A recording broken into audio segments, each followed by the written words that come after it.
So yes, AISP was the original function that drove the adoption of open banking, certainly within Europe, because of people having multiple bank accounts or of various types and wanting to track activity across all of their accounts. In more of the Moja Loop applicable countries, PISP is generally felt to be the more useful function, with AISP coming along in its wake, if you like. So we do have a PISP 1.0 API at the moment, and it supports third-party payment initiation. But we want to extend this as part of PISP 2.0 to include account information, because obviously a fintech can better serve their customers if they're able to present them with information about the accounts they're making payments from. Is that sufficient, Paul? Yes, I think so. We see that just notifications of received payment Yeah. is probably the starting point for this. Yes, and resulting But where balance it can, is a fast follower. yeah, but where it can end up is a software that's actually looking at your accounts and updating your books automatically, for example. Yeah, yeah, that's the natural roadmap for this functionality. Okay. Yeah. So by supporting one and using a standardized message, we basically support both. Okay. So let's have a look at how this work stream links with other work streams. Participation tools work stream. So I'll get into it in a little more detail in the next slide, in fact, as to why. But the DFSPs supporting PISP actually do all the heavy lifting. The PISP interaction is fairly simplistic, and the DFSPs supporting the PISP need to do some work. So, and the participation tools work don't stream. think Alan is actually available. I've been checking, and he's offline at the moment, so something has obviously come up. Okay. Which is important because he's leading an allied work stream to this, which is about an SDK for fintechs. So something that operates in the fintechs domain and facilitates that interaction with the PISP API in the Moja Loop hub. The two work streams have to work very closely together, almost in lockstep, because obviously the fintech SDK or the open banking SDK needs to be able to tightly integrate with the PISP interface that Paul has defined. So unfortunately, Alan isn't here today, but we are actually recruiting for that work stream as well. Okay, so that clearly is important. And there's two aspects to the participation tools. The one is the DFSP supporting PISP. We want to support them, and then actually making a PISP connection into the Moja Loop hub itself. That's also important. And then when we get down to PISP bulk, obviously that affects the bulk work stream, where payer DFSPs and really need to be supporting a bulk payment, and the PISP needs to be able to initiate that bulk payment. So there's two aspects to that as well. Okay, let's jump into PISP, the current status. Okay, so PISP version 1.0, it is inside Moja Loop 17. So we got it. It is released, it is fully functional, but it has a few hurdles. Okay, so there are a few bumps in the road, which is why we devised PISP 2.0. So PISP 2.0 is really to overcome those hurdles.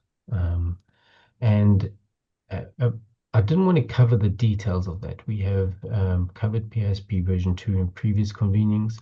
So I'll just put a link to the previous convenings there. I don't want to duplicate myself here. I don't think that's valuable. But please go back to that recording if you wish to follow along. What PISP version 2 is essentially is a refactor of PISP version 1 with some minor enhancements.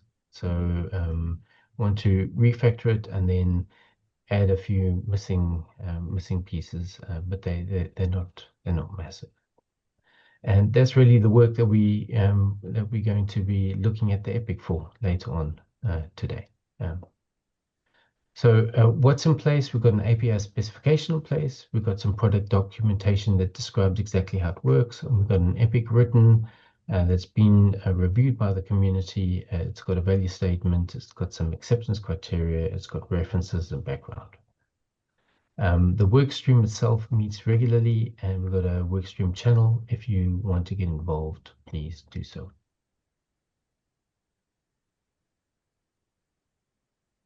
Okay, now we can. Oh, I'm confusing presentations. Sorry, I thought there was another slide. That's the bulk slide Yeah, tomorrow. you have to give the bulk one. Yes. Yes. So we're not going to be looking at why the payer DFSPs do all the heavy lifting. But just take my word for it and come along to tomorrow's session on bulk, where we deal with that in more detail later. Today, we're going to be jumping into this epic planning. So we've got a link to the epic here. And in fact, Paul, could you put that in the chat so people can join it and have a look? Okay, give me a moment. Okay. Um, that's the title of the epic. Maybe we want to change that title because I noticed there's P2P and P2B, and maybe that's not really relevant. But what we'd like to do is this. We would like to go through that epic and review it, make sure that the wording is right and that we understand it. We call this refining. So refining is really when we start making changes to that epic. So if we are not happy with what's there, or we think maybe more testing needs to be done, and it's not mentioned in the story, we add that into that epic. So we will definitely be going through a refining session. And then what I think is important is the actual work is done at a story level. Now, stories really define a particular piece of value delivery against an epic. So the epic is all of the pieces together, but as you build out value, you can build value slowly. That's the agile way, is that you create value in small increments, and those small increments we define within a story. And what we'd like to do today is choose maybe one of the acceptance criteria, and create a value statement for a story and refine that story. And uh, Paul was quite keen on steps 6, 7, and 8, which is assign it to a contributor. Yeah. Maybe you can talk more about that, Paul. Yeah, I just want to, I mean, generally from an epic, you identify stories, but it's up to individual contributors or developers to actually write up the story and refine it with the work stream, and then actually do the work. But in this context, I thought it'd be helpful if we could illustrate the process of writing up a story for this epic, and perhaps we could, as a group, refine it and maybe even assign it to somebody and see how we get on. Yeah. Paul, you're very experienced in this process. You've had a lot more experience in writing up stories than I have. So I'd Yes. I think we got quite a few people on this well, yes, we have. team Yeah, today who can do that. But I certainly have done this many times. yeah, And I think there's been a need in the community to really know how to contribute to the yeah. to a work stream. And And that's the point of this uh, workshop. and this is how you can do it. In other words, we want to show that in fact everything's ready for people to contribute. Hey, Nothing, Paul and you don't Paul, need to could you wait for guys anything to happen. Could you guys post the Epic link so we can Sorry, I'm going have a to quick look? in a second. I'm going to Oh in yeah, a sorry. second. Yeah, Sorry, let sorry me to jump interrupt. out of mode and then actually I can do that. I've got the Epic right here. Where's the chat? Where's the chat? There you go. James has done it already. Oh, has James done it? Thanks, Yeah. James. Yeah. Okay. Welcome.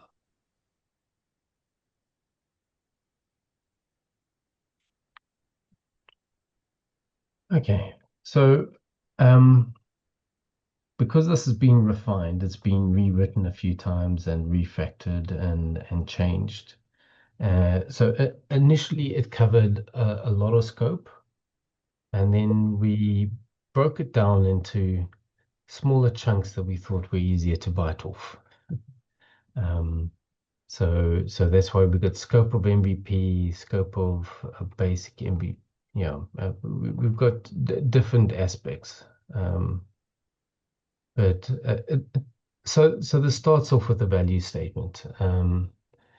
As a fintech operating in the market that needs ISO 20022 and Interscheme, I would like to be able to initiate transactions both in and from my account from my backend system, so that I can offer services to my clients irrespective of a particular DFSP service provider that I or my clients have.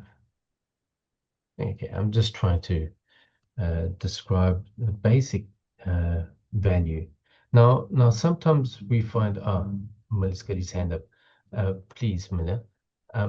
The state. Just quickly, I wanted to observe that this is only one of the epics for PISP, and it's actually a new one.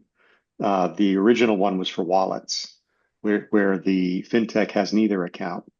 They're actually directing payment from one bank to another bank, and they're not associated with either bank. This is a case where the fintech is essentially acting either as a merchant or as some other form of uh, uh, counterparty in the transaction, in addition to facilitating the initiation of the payment. And I think we should at least clarify that point, especially when you get to bulk. You'll recognize the other form of this, where the bulk payer may in fact be an account holder, but they may not be. They may be a campaign manager.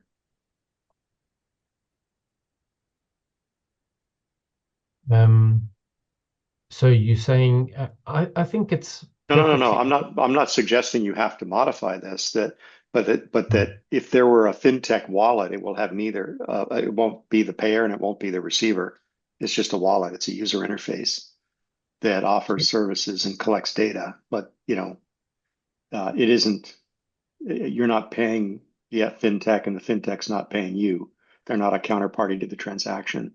Whereas, for instance, in Amazon, if you go to buy something, Amazon provides the wallet. They facilitate the payment initiation directly with your bank upon your authorization. So they represent, in that case, a counterparty to the transaction, but they're also providing the payment initiation service. If you see the distinction there. Whereas Google Wallet, for instance, would be a different case. They don't have any accounts, but they're allowing you to link your accounts for receiving payments or to initiate payments through their user interface. And that's a different case of PISP. Yes. Okay.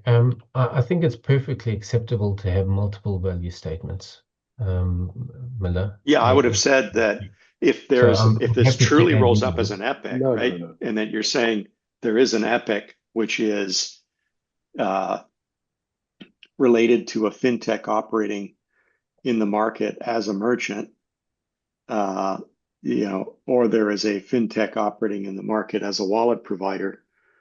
Um, We're confusing ourselves Maybe here. there's even a third case. I don't know. I'm sorry, Paul. Sorry, we're confusing ourselves here, I think. My understanding is that this epic is supposed to represent the use case that you described, Miller, where the PISP I thought so. is not directly an account holder, either either as a sender or as a receiver, but is acting on behalf of one of its customers who is an account holder. And so it's not a counterparty, right? No, absolutely. Oh, If Okay. that's if Yeah. that's So not there's a clear from the separate, whole definition of separate this, thing then where it we're needs to saying be. PISP could be quite helpful for a merchant to build something that looks like Amazon Pay, where they are a counterparty.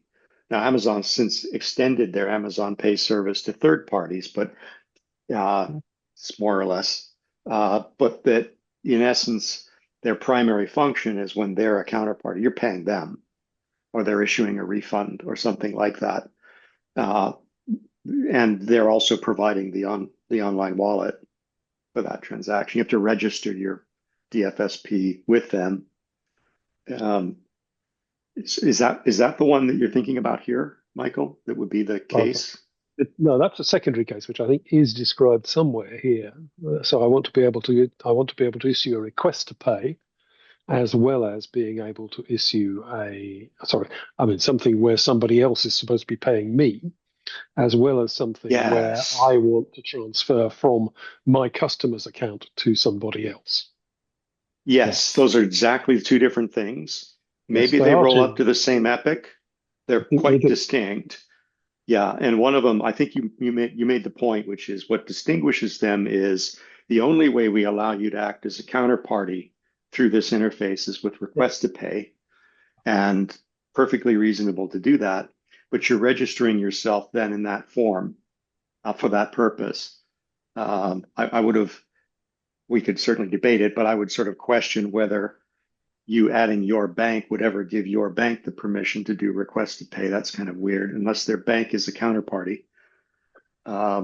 Whereas that then they're just a wallet. You're putting your banks into the wallet.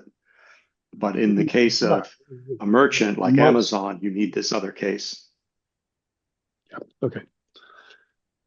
But I think they more or less resolve to the same use case, and I think we're confusing ourselves um, by the use of the personal pronouns like my wallet.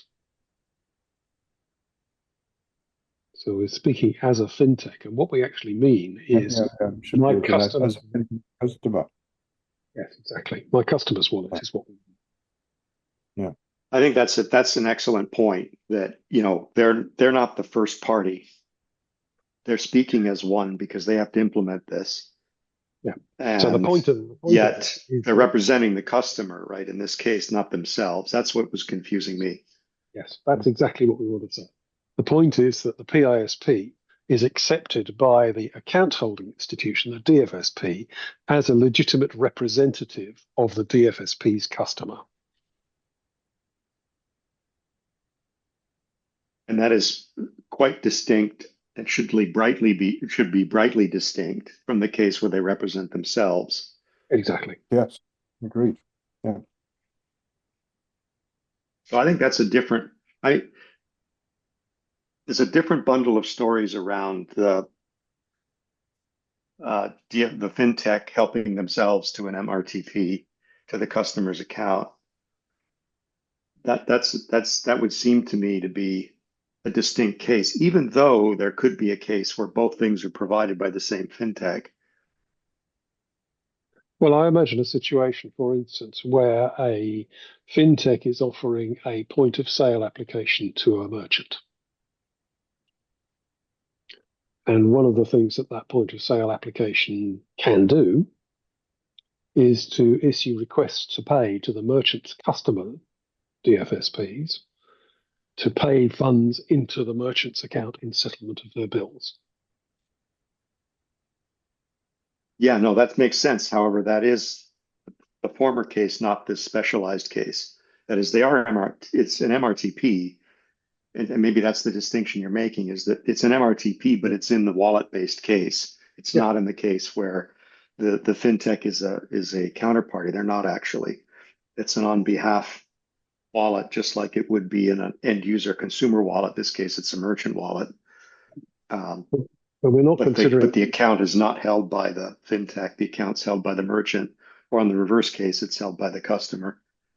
But the use case is not different if it happens that the account is owned by the fintech. I don't think it works in exactly the same way. So effectively, what happens in that case is that the fintech is saying to the DFSP, don't use your standard user interface to interact with me. Use this interface that I'm telling you about. Yeah, I'm going to draw a fairly bright line there because it goes to disclosures. When the disclosure comes across where we identify who you're about to pay, it can't say you're going to pay Google Wallet. It has No, to say you're going to pay Mumbledy Merchant, who uses Google Wallet as their merchant provider. So you absolutely. never pay OpenTable for a reservation. You pay the restaurant. OpenTable is a wallet that provides that facility for reservations and for taking the booking and then taking your money, which they keep Well, some for themselves. But I that's their wouldn't know, problem Bill, to because solve. I never go to those sorts of restaurants. Only you do. Anyway, I think there is a distinction here, but we have to process it. Yeah. That's the whole point of the working stream is to go through and process this. I think these are distinct cases. They may fold up in some useful, interesting way in the abstraction of the work, but I think if you process them separately for now, where there are either two distinct DFSPs that are managed by a fintech who is the PISP, or there is a case where the PISP is one of the counterparties. And I will quickly point out that there's a third case, which is a bit awkward, where you're referencing a wallet on the other side of one or the other and not an actual account. That's, I think, supported by UPI, but I don't know the details. But in all the cases that we're talking about, the fintech is always talking about accounts that are held by account holding institutions, and the fintech is not an account holding institution. That, I think, is the fundamental distinction that we want to draw.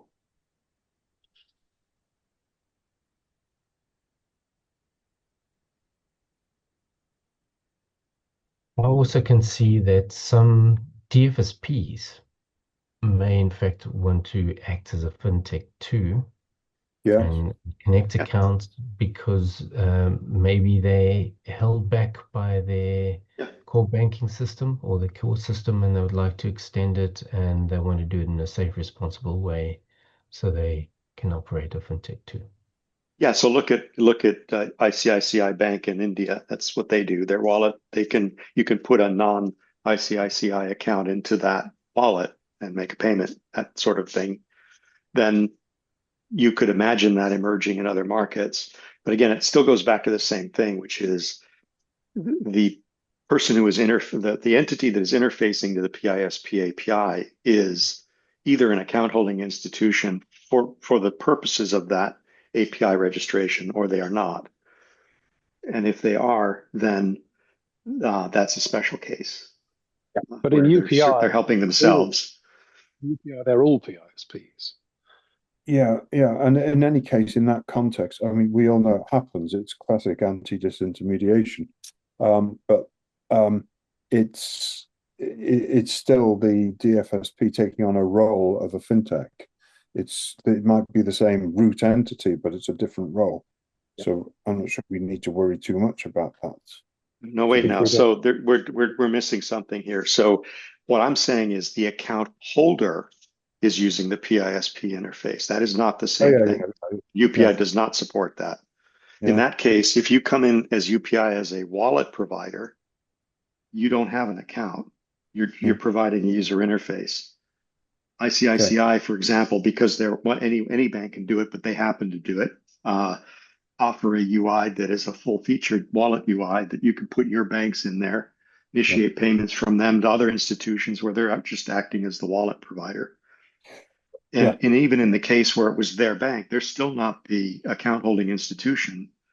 They're the account provider. That's not the same thing. So I'm saying that, if Miller's Burgers wanted to open up a PISP relationship with the scheme so that it can do what Amazon Pay does and directly integrate payments into its own service provision, then that is a distinct case. It's a very interesting case and one that we want to process, but I think it has unique characteristics. Can I argue that PISP 2.0, it will not be the ultimate version of PISP, that and we should try to limit ourselves to the two cases that we're talking about here, with the possibility for extension in PISP 3.0 to other Well, wait use a minute. cases not Well, addressing Paul, now. wait a minute. So I thought what I described is one of those two cases. You're saying it's Well, not. So what are the two I think cases? it is. I think it is, absolutely. But I want to be able to move. But no, there are other things that we've talked about which are not. And I'd like to just try and limit it to, and I admit I'm probably one of the guilty parties there. But if we can just limit it to these two use cases that we're talking about here and try and make progress on that. So can we Well, that's agree fine. on? I just wanted to understand, is it the same epic that has these two things? Yeah, Or do you it is. have, okay. It is the same epic that has these two things. If we can agree on those two statements and then move on to the review of the rest of the epic. Are we happy to agree to those two statements, everyone? This isn't just a question to Michael and Miller. Well, the first one, there's no I. They're not worded narrowly enough. So in this case, I'm not an account holder. I'm operating in the market. I would like to be able to initiate transactions both into and from my customer's wallet and account from my backend systems so that I can offer service to my clients irrespective of the particular DFSP service provider that my clients have. I don't have one for the purposes of this. I think that's the distinction we're trying to get to. I think this is badly worded. Yeah, without trying to get into real-time editing, I would have just said that's that third line that's the issue. I would like my customers to be able to. I would like to. No, you just need to take out I or from the third line. It just needs to say, irrespective of the particular DFSP service provider that my clients have. Yes, I agree, Michael. I was about to say the same. That's the only issue I have. I think that's I right. don't, as a Yeah. PI, Those as a two words, PISP, get rid of those. my Yeah. accounts are irrelevant. This is about That's my right. client accounts. Whereas in the second case, no, wait, don't delete. No, don't delete that. I'll put that back. So we're saying that for the time being, there are two core and very distinct use cases. One in which the fintech is an account holder and counterparty to the transaction, and one where they're not.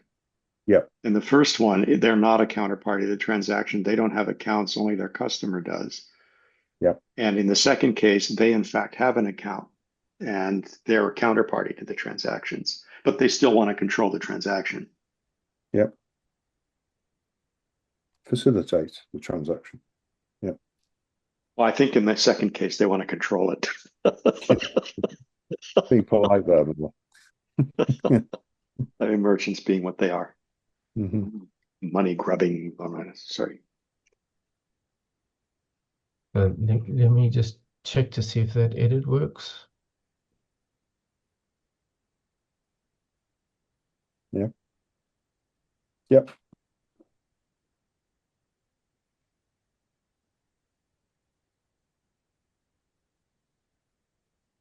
Okay.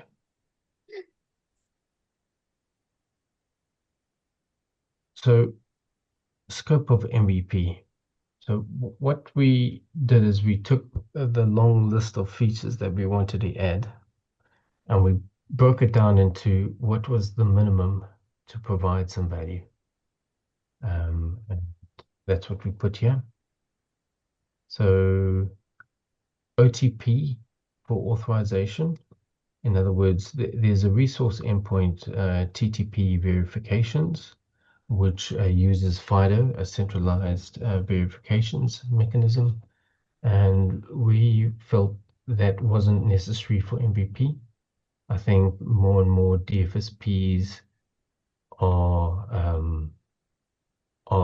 good at communicating to the customers and asking for authorization, and in fact have mechanisms for doing that, so we don't need to create another centralized one. So we can piggyback off what's in place. So OTP, and there are in fact a couple of things that need to happen. They need to authorize to get access to the accounts. they need to provide authorization to link a consent, and they need authorization to perform a transfer. And we need some documentation to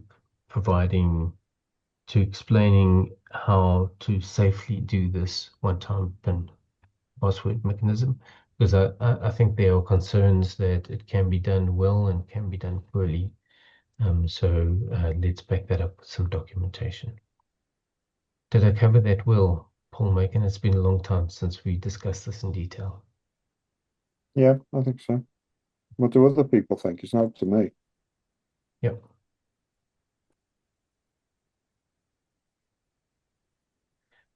Do we have agreement that centralized FIDO is not required for MVP on PISP version 2? Are we delivering the one-time PIN is probably my question.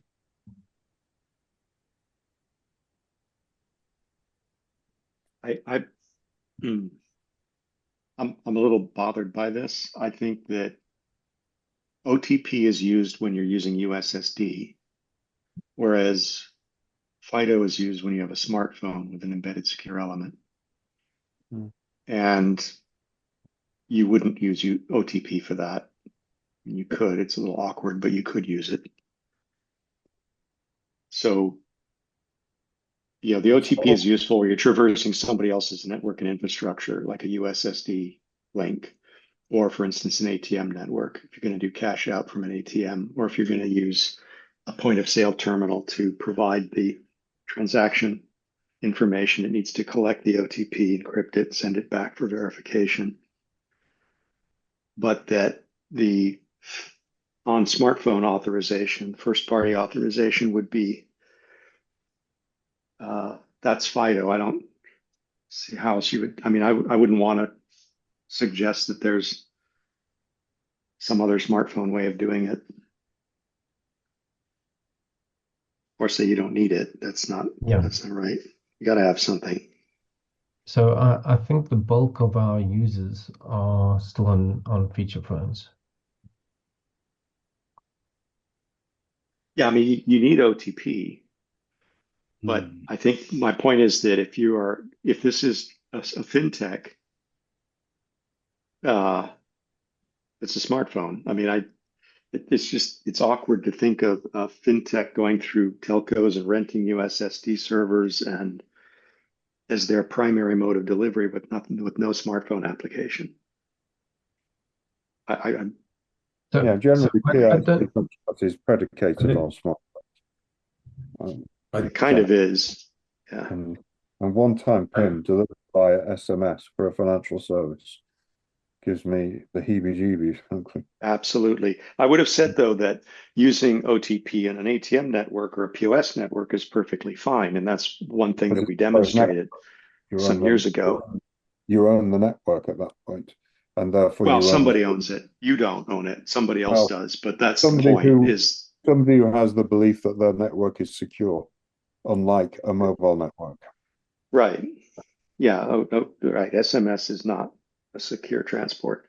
No, it's not. And it's also vulnerable to SIM swap. Yeah, and I mean if we look at the ATM network, and the reason we use OTP is that the OTP itself is encrypted at the point of capture by the ATM network. It's translated at the point of interconnection to the Mojo Loop scheme into a JSON encrypted message instead, routed to the DFSP on that Mojo Loop scheme for verification, and the answer flows back in the other direction. Again, being the PIN block has to be encrypted at the point of handoff from the Mojo Loop network back to the ATM network, so it can be properly presented. But all of that is an integration, inter-scheme integration, where there's assumptions about security on both sides, whereas the SMS is just an open transport for randomly sending text. It's not intended to be used in that way. So I wouldn't want to recommend it. So the point was TTP verifications is part of PISP version 2. OTP verification. And OTP. They're both. What's TTP? I don't know what that means. Sorry, I'm saying TTP verification. So this verification endpoint, it's just the name of the endpoint. Third-party payment verifications, essentially it stands for. This verification endpoint is the access to the centralized FIDO facility. And we should reword this to say that, Ben. Okay. So you've got two different things here. You've got one-time PIN for authorization, but then you define that as meaning the TPP verification. Is not. But those are different things. So I'm not sure I'm following you. Well, sorry, if we took out TPP verification and replaced it with FIDO verification. Well, then you're implying that OTP has to use FIDO, and I don't think that's right.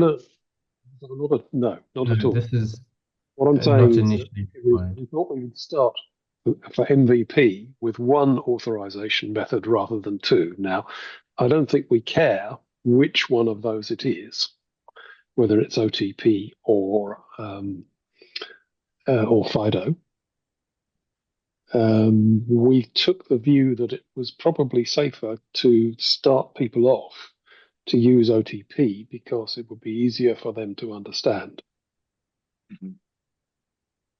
That makes sense. And this is what was confusing me, is the connection of those two things together. And you're right. If you delete that, we're only talking about one thing to start with. And then you can argue whether it's this thing or the other thing we should do for MVP, because you don't want to try to do both because it's not an MVP then. Sure. Yeah. Okay, I'm with you. I don't know if other people disagree, but my sense was that same thing, which is trying to do it all at once would be complicated. But so you want to get rid of, you had it highlighted a moment ago. Oh, I see. Yeah. To be an edit mode. Sorry, just forgotten how to edit, but I worked it out. Excellent. One-time PIN for authorization.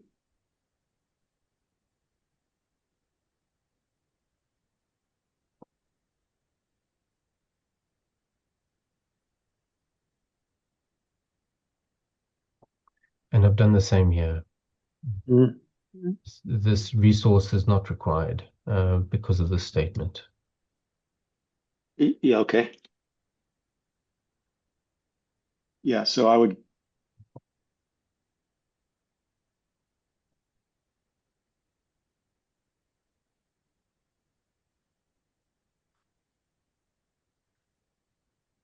So that's okay. So your statement says these features are considered most critical, and there's two of them listed, but you're really saying the second one is not critical and won't be included.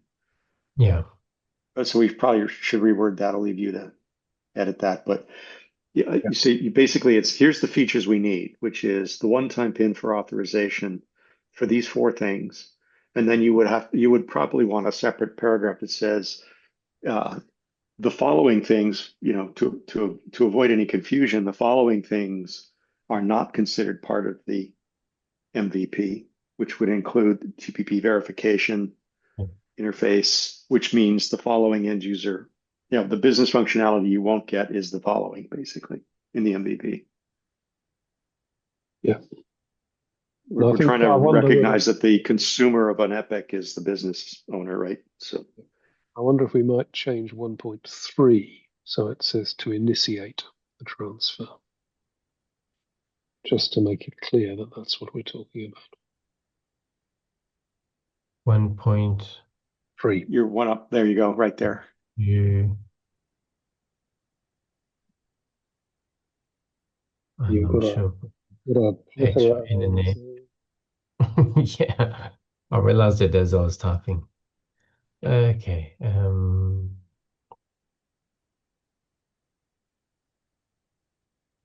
PISP and FIDO.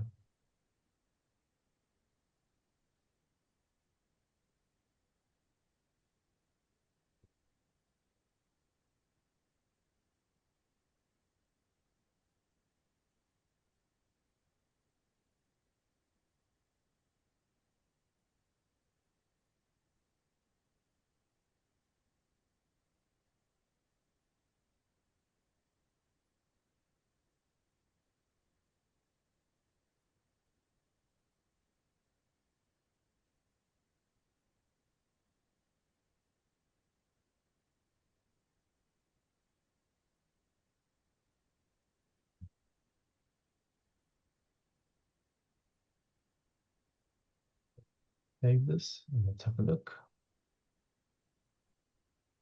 So don't we say the same thing twice? We say scope of the MVP, and then we see MVPP basic PISP version 2.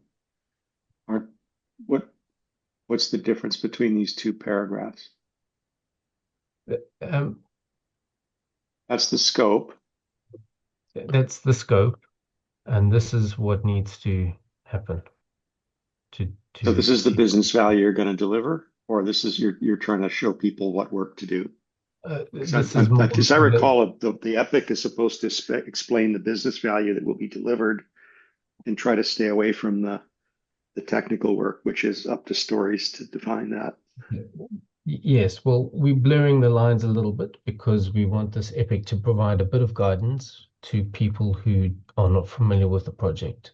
So by doing that, we listing a set of tasks, an outline of stories or tasks that need to be fulfilled, just to provide some direction. But let me understand that PISP 1.0, which is currently shipping in 17, includes the FIDO implementation, That's correct. but you're talking about removing that for 2.0. So some things that are not particularly well done in PISP version 1 is the repeatable testing. And part of that is around FIDO. So what I think is really important is that we build in repeatable testing so that we can validate that the functionality is working. But to do that in FIDO is particularly challenging because it's designed not to do that. So when I say excluding it, really, if we think of it not being part of that repeatable test set that we're testing, we don't necessarily need to physically remove it. Although Well, again, I guess what I'm trying to get to is we have shipped a complete functioning set of features for 1.0.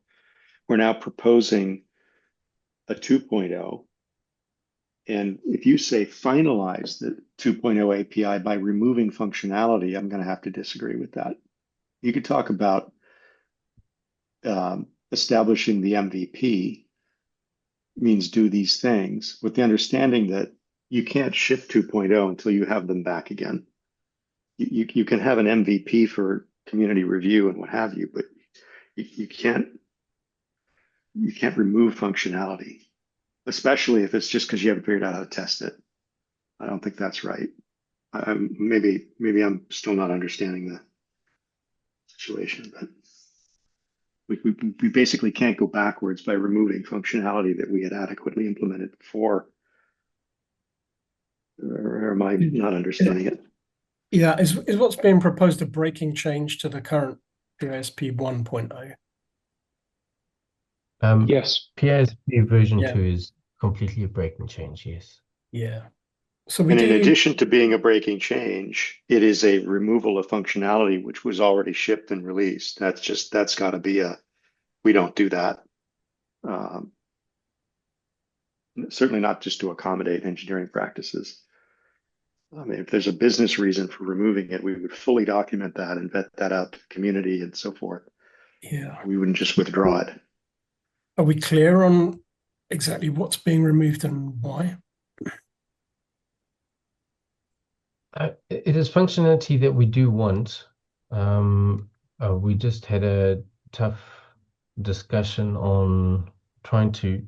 So the frustration here with PISP version 2 is, as far as I know, that we don't have a single implementation of this in action actually being used anyway. Yet there is a very definite need to be providing value. So in some ways, there's been a massive contribution and investment into this functionality, yet we've got no one using it because of these hurdles.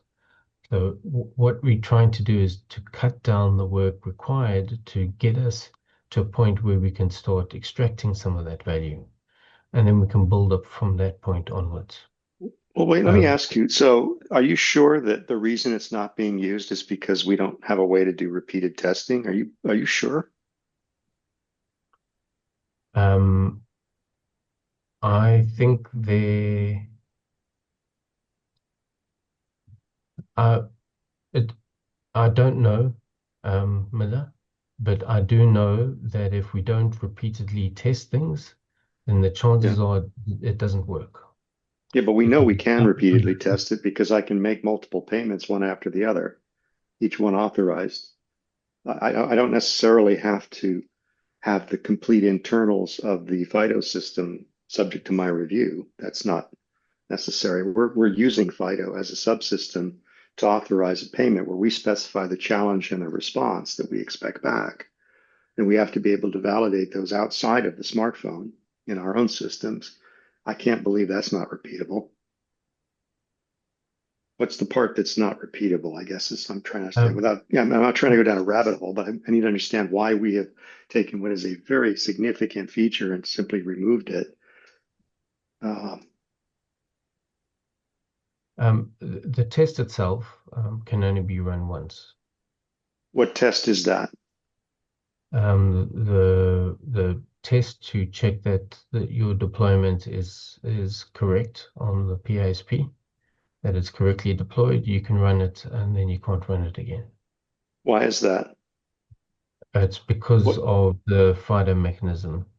There's difficulties, there are challenges around uh, through automation, repeating FIDO. So FIDO correctly ensures um, that you can't duplicate things, which is a challenging for testing.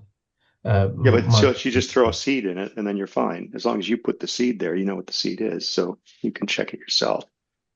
So now that every request is unique, then I can do it 1,000 times. I have to be able to because I've got a million customers that all have to use it. So it has to be done a million times, one after another. Yes, I Um, wasn't directly involved in understanding the okay. difficulties around it. I do know the people who did it, and it wasn't trivial to be able to repeat the test. So was not tackled. I Michael? get that. And I guess what I'm saying is it may very well be a question of siloing here that we need to break through. If someone's saying, I can't test the thing you've given me repeatedly because FIDO is designed to not permit that because it does replay attack, uh, suspension, then I'm, design the system so that you have a unique message for every single request, and then it can't detect that. It has to proceed, and you can go about your testing. But I think that that doesn't have to be a test mode. You can actually design it to work that way. So you're not asking FIDO to do replay attack testing unless you want that. I'm 100% sure there's a solution to this, Miller. Mm. But if we, and I guess that's the suggestion to remove it is because we want to avoid that and try and get some good engineering practice in place as well, and then tackle it as a later addition. Michael and James, James, would you like this to say first?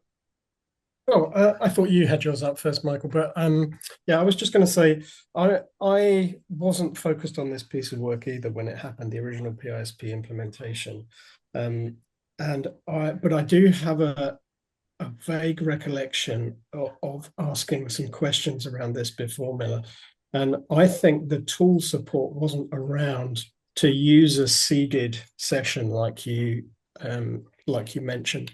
That's certainly very common practice these days. But going back, is it what 5 years ago that PISPv1 was Oh, implemented? easily. Yeah, Yeah, it's easily. quite some time ago, and the tooling to support that testing just wasn't around at that time. I think the situation has changed dramatically over the last few years, certainly with MFA becoming so prevalent now. So I think if we were to revisit that, we would be able to overcome that. Yeah, I would almost prefer to say we need to have this feature. We're not removing it now. We're going to proceed. However, as difficulties arise, this isn't the only one we're going to see. If we do see one, there'll be other ones too, and we'll process them. If those get to the point of becoming, quote, unresolvable within the time we've given ourselves, then we have to move to the next level. The real quibble I have is actually with the definition that this is the final 2.0 API. That I can't agree with. If you're saying that there is there's an MVP PISP 2.0 API that we're going to achieve quickly and first to make sure the refactoring went well, that's an approach you could take. Uh, but I think it's overly dramatic for us to remove the feature, especially when we don't Okay. necessarily know the current state. That's yeah. Yeah, I don't understand yet enough about the architecture of the proposed solution to know whether it will be possible to for people to choose whether they want to deploy version 1 or version 2. Or Baker, do you have a feel on that? Are we talking about making core changes such that once we've made the cut, there's no way you could deploy version 1 of PISP? Or is it just supplementary No, I work don't. around the edge? I don't think Yeah. that would be the case. Michael. Sorry, I was going to say, I don't think that there will ever be implementations of version 1 of the API. Now, the situation, in my recollection, and as everybody's saying, it's been some time since we were actually in this situation, is that the original form of the API, version 1.0, as it was developed in collaboration with JJ and Google, turned out, when we looked at actually connecting it to Google's wallet, not to be factored correctly. And it was not factored correctly in a way that really made it impossible to implement. PISP 2.0 is a version, a refactoring that was undertaken by me and Google to ensure that we could have something which would be usable in the context of Google Wallet, and we think in the context of any other wallet too, i.e. it manages the connections between the PISP and the DFSP, which is what we're talking about here, in a way that makes sense. Now, there is very little functionality, core functionality associated with this. In my view, almost all of it is in terms of interactions between the DFSP and the PISP. There is some small engagement of the switch, but very little.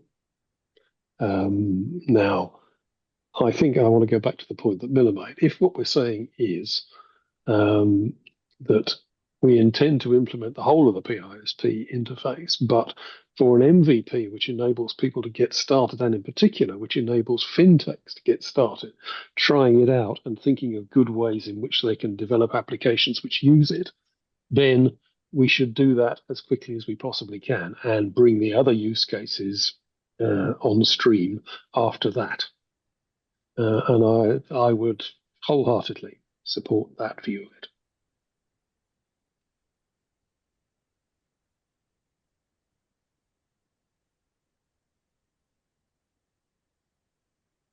Oh, clearly my headphones are still working. No, your headphones are working fine, actually. We were all just in stunned, rapt agreement. Processing. It sounds like Yes. Well, we some all were agree. processing it. I was simply in rapt agreement, had nothing to add. But now that you've broken the silence, this is what I was hoping to say, is that we have two different things. And I was, even my initial comment here was, is this epic about designing the implementation process? Is it specifying the business value to be delivered? And an epic generally is, here's what the market's going to get when I release this. An MVP is not that in this case, unless you're deciding that it is that. But then the second part is, we don't want to prejudge, it seems to me, whether the existing FIDO code can be refactored or not. That's part of doing the work. And if it can be tested or not is even a further level down. Yes, design for test is important, but the important thing is, what business value are we intending to deliver? And since 1.0 has already been delivered and demonstrated a certain set of features, from a smartphone point of view, are we proposing to withdraw FIDO and offer OTP over SMS instead? I hope not. If we're saying there's a different way of doing end user authentication that's as strong as FIDO, given that we already have an implementation of FIDO that works, then sure, we should consider that, especially if it has other good characteristics, architectural characteristics. But I wouldn't want to regress. That's a milestoning tool, right, related to MVPs. Unless you're suggesting that PISP 2.0 won't be available in the next release, it'll take 3 releases or so to get there. Then we're going to do work in each release that essentially isn't releasable to the market because it's not complete. Then it just isn't released, right? Doesn't it just go on as a work stream? Okay, so in your opinion, removing this functionality, we're not providing value. So we can't do that as part of the MVP because then it wouldn't be a release. I mean, I'm also acknowledging your point that you couldn't also then switch and say, well, we'll do FIDO, we won't do OTP, because then you're ignoring the other half of the market, more than half in some of our cases. But if we replace yeah. do with start with, would that be okay? Well, I don't know. I mean, why are we deciding that? Somebody decided that without looking at it again now, that there was a problem testing a fully working feature. I don't think that's a reason to withdraw functionality. I'm sorry, it just isn't. Go find a way to test it. That's the strategy. And especially if you're in the midst of a refactor and it requires us to change the way we use the FIDO facilities, then that's a change that we can take. But it doesn't, I think. Yeah. My recollection, it doesn't require changing the way in which we use the FIDO facilities. FIDO is just one route for obtaining authorization, and there are alternatives, or at least it was designed in such a way that there should be alternatives, and that the ISP could say, I support these authorization ways, and a DFSP could say, I select that one. Yeah, I mean, there's a tedious amount of engineering that went into getting FIDO to work, and that it works cross-platform is a highly useful thing.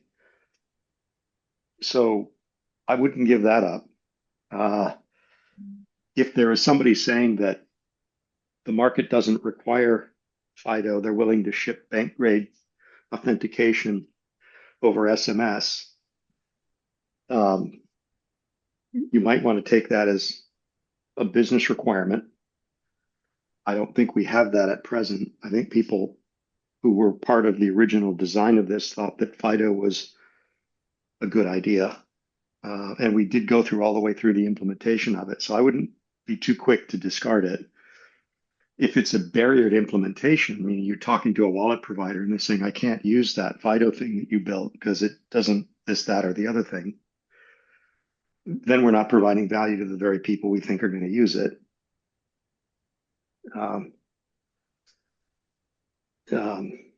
Okay, so I hear you, Mina. I think let's remove this. And at the very least, Paul, at the very least, it may be that, as you're creating the stories around this epic, which has a desired outcome, which is to improve the existing offering through refactoring to react to Michael and Google's original work of saying, well, we tried to put this thing into a live wallet and it didn't work. We couldn't do it, and here's why. I don't think FIDO was the reason, so we wouldn't address that as part of that. But in the meantime, you could reach out to Airtel and MTN and say, if we were to introduce this PISP 2.0 with the existing FIDO facilities, how would that work for you? Would you modify your wallets to accommodate this? Because it's the bank holding institutions that have to provide the authentication, as I recall. Yes. Okay. Well, not necessarily. Oh, sorry. I think not necessarily. in my mind, the people we want to talk to about this, and it's very unfortunate that they're not here, are wired in.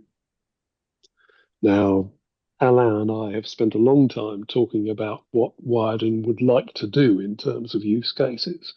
And they really do have things that they want to do. Now, in my mind, for lack of anybody else standing at the front of the queue, Alain is the person who should be responsible for saying, this is the business functionality that I need in order to build the applications that I want, that I think will provide. That would be great. And that would be great. Yes, except whenever I have that conversation with Alain, he's very much focused on the needs of the various PISPs in Rwanda. And he wants input from other markets to make sure that he addresses all of their market needs as well. He doesn't want to. But, I mean, I agree. But we can think about those sorts of things. Well, I mean, the golden nuggets that I think we're looking for, and I think that Alain can provide, is he has in mind, I think, ways in which he thinks he can make money out of PISP access to Mojaloop. And we should start with those ways. Now, it's our job, I think your job or my job, to make sure that he doesn't do that in a way that makes it more difficult for anybody else who isn't Rwandan or isn't in Wiredin. But that's our part of the job. His part of the job is to bring the golden eggs. Right. And so I think, the assumption is that he already has 1.0 available. Okay. So what is it that 1.0 doesn't do that he needs to support his business case? I think he doesn't. I would start with that. That's my point, Miller. I don't think he does have 1.0 available, because when we start, I'll go back to what I said about Google Pay. When we started looking at how we would actually integrate the originally designed 1.0 API with Google Pay, it was clear that the factoring was wrong, right? And it would need to be changed in order for it to be usable, not just by Google Pay, but by any PISP. So when we say that functionality is there, what we mean is that there's a lot of functionality. As you say, we spent a lot of time and effort getting the FIDO stuff sorted out and working, and that's all there. It doesn't need to change. But the API and the ways in which the PISP and the DFSP interact with each other does need to change, and it needs to change in order for anybody, including Wiredin, to be able to make productive use of it. So as a fintech, I want to make productive use of the functionality of PISP 1.0, but the current factoring is insufficient for my needs. That's what you're trying to deliver, right? Yep. Yeah. Because the only customer that we have, the putative customer, is wired in, and what they've seen is the functionality in 1.0. They want to use it. And we have evidence that those that came before them couldn't use it in its current form because the API factoring was wrong. Yes. So we should fix that so that it's usable by the market, right? In the business market. Yeah. Yes. Can I just highlight the fact that we've only got 2 minutes left in the schedule, so we're going to close down soon. So I want to make some wrap up statements. Yeah. Yeah. Okay. So maybe lots of healthy debate, which is good. I was worried I would be the only one speaking. So thanks. Thanks, Miller, Paul, Michael. It was a good discussion. And I think removing functionality does need to be taken quite seriously. I think we were maybe a little bit desperate to try and actually move this work stream forward, but maybe we shouldn't be. Yeah, I think that's right. I think we need to do the work, and it's going to take a little while to get it right. But that the presumption is that code wins. We have code, it's been tested, it's been released, it has functionality in it. And we recognize that the design of the API surface area and maybe some of the engineering behind it wasn't set up in a way that would allow this to be used by a real world customer. And yet we know how to get from there to where we think it needs to be. Yeah. we should focus on that. And that means that's the epic for 2.0. Then you look back at it and say, how am I going to get there? That's a different set of questions that comes after you know where you're going. Yeah. Okay. So we didn't get a chance to actually write up a story. No. But Well, this can I suggest that we continue this debate in a work stream meeting maybe next week and actually try to come to some conclusions? That's a fantastic idea. So anyone who's intrigued or would like to contribute, please join that work stream meeting, and we will go through a similar exercise and write up a story with some value statements. Now, having a look at the acceptance criteria, this is maybe not business value, but they are each one is it is some level of business value that is being delivered.